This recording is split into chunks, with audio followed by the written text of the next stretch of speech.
Other questions, comments? Sir? What do you do about the immigration problem, the war that's going on with our border with Mexico? Great question, sir. I mean, the question was immigration, and particularly as it relates to the border. Again, on all of these issues, everybody's going to tell you some stuff. I've actually done it. So when President Bush sent out a message to the nation's governors and said, who will send the military, their National Guard, to the border to reinforce the border? I was one of the first governors in the country, maybe the first to do it. We sent the Minnesota National Guard to the Arizona border as part of Operation Jumpstart to reinforce the border in this country. You should know that's one of the most important things we can do, not just for immigration, but also for our nation's security. One of the first responsibilities of our federal government is to make sure this nation is secure and our borders are secure. So what does that mean? It means more use of drones, more use of infrared equipment, more border patrol personnel, more barriers, and if need be, the deployment appropriately of more military resources. We have to have a more secure border. The other thing I want to share with you about immigration is I've done all these other things as well. When I became governor, one of the problems we have with people here illegally is people who originally come legally and then stay. They don't go back when they're supposed to go back, when their visas expire. So I said to my Democrat legislature, put the visa expiration dates right on the driver's licenses. So law enforcement and others can see right on the driver's license whether somebody overstayed.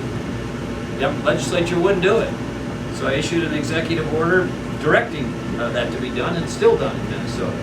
And then I did something else which goes to this point. If you want to fix illegal immigration, you have to ask the question, well, why are they coming? And what are the magnets that we can shut off to make sure that they don't keep coming illegally? Well, what is it? It's jobs, in some cases public benefits. And so right now, if you get checked about whether you're eligible to be here for a job legally, it's all a paper-based system. It's an old 1940s system. I-9 form, you call in a job from you, I bring out some documents, you bring out an I-9, you check the box that I gave you some documents, you photocopy them, you throw them in the file. What do we know about it? It's an old system, and it's filled with fraud.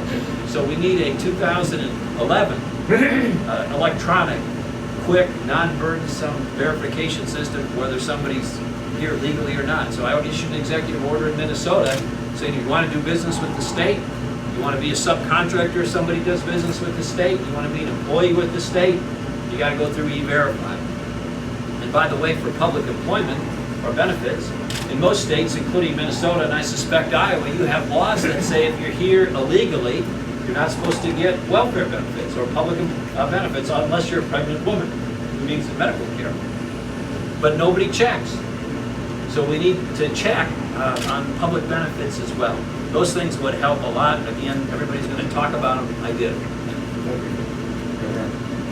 I'm asking this on behalf of my ultra-conservative Minnesota in-laws, who quite admittedly, they never seem to want to support the hometown crowd first. You know, they're out looking at everybody else.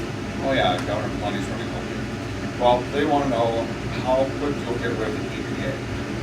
Yeah, the EPA is for the Environmental Protection Agency, and it's out of control. So as I travel the country and talk to people what they're frustrated about in terms of jobs, taxes of course come up, but regulations come up just as frequently. And oftentimes there's a lot of complaints about the EPA. So the EPA is, first of all, I would fire the current administrator, Lisa Jackson. I think she is completely imbalanced in her approach as it relates to impact on the economy and jobs. Number two, I think much of what the EPA does could be devolved back to the states. Each state has its own version of the EPA, so there's a lot of overlap and duplication that could be rooted out. The whole thing needs to be faster and quicker and more pro-job. Again, everybody's going to say they did this, but in Minnesota, I brought in a group of folks who ran a Lean Six Sigma program. This is process redesign, making government faster, quicker, more efficient, and the like. We use that in our Minnesota Pollution Control Agency, and for our major air and water permits, we're able to shrink down the approval time substantially, in many cases by more than half. And a lot of business people say, look, tell me yes, tell me no, but tell me quickly, because time is money. I'm going to invest a few $1 billion in a northern Minnesota iron facility. I can't wait 3 years for approval. And so we were able to speed that process up dramatically. So those are some ideas on the EPA. It's really out of control. They're also doing a bunch of things that the country doesn't support, the Congress doesn't support. They should be told to stand down on. One of which is we're not going to pass cap and trade. We shouldn't have cap and trade in the United States. They continue to study it, flirt with it, talk about how they might do it through the back door. As the president, I would direct that they stand down on this issue. My follow-up is that when I turned 18, I had to register for the draft. Do you really think that all these young illegal men that are coming into our country are doing that? And if not, how come we can't go after them on a federal level, registering for our Legal immigration. Well, anybody who's supposed to register should register. That's for sure. It's a serious crime. But do you think they really are? Are illegal immigrants required to register? I don't know if they're required to register. You're saying that illegal immigrants should sign up for our military? I'm saying that if you're, I always thought if you're in our country that's 18 and 26 or 27, you're not I think the law might suggest you're supposed to be here illegal.